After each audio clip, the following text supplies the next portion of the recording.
మీకు తెలుసా విజయదశమి ఎందుకు సెలబ్రేట్ చేసుకుంటాము? మహిషాసురుడు అనే రాక్షసుడు ఉండేవాడు.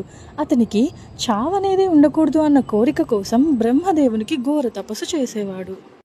మన బ్రహ్మదేవుడికి ఆ రాక్షసుడు తపస్సు నచ్చి ఆ తపస్సును మెచ్చి నీకేం వరం కావాలో కోరుకో అని అంటారు. ఈ మదమెక్కిన రాక్షసుడు నాకు అసలు చావే ఉండకూడదన్న కోరికను కోరుకుంటారు. మన బ్రహ్మదేవుడు ఈ కోరికను నిషేధిస్తారు. అందుకని ఆ రాక్షసుడు అతనికి చావనేది దేవుళ్ళ ద్వారా కానీ అబ్బాయిల ద్వారా కానీ రాకూడదు అని కోరుకుంటాడు.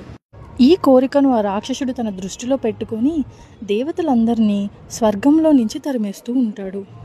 ఈ దృశ్యాన్ని చూసి దేవతలు ఇంకా దేవుళ్ళు అందరూ కలిసి ఒక ఉపాయానికి వస్తారు.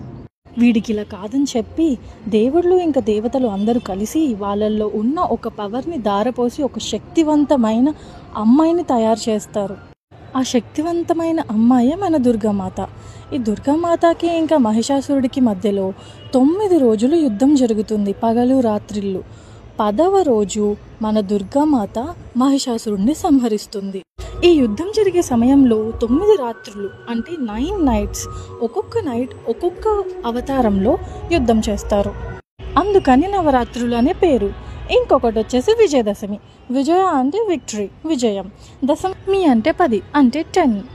ఈ విజయాన్నే మనం విజయదశమిగా సెలబ్రేట్ చేసుకుంటున్నాం.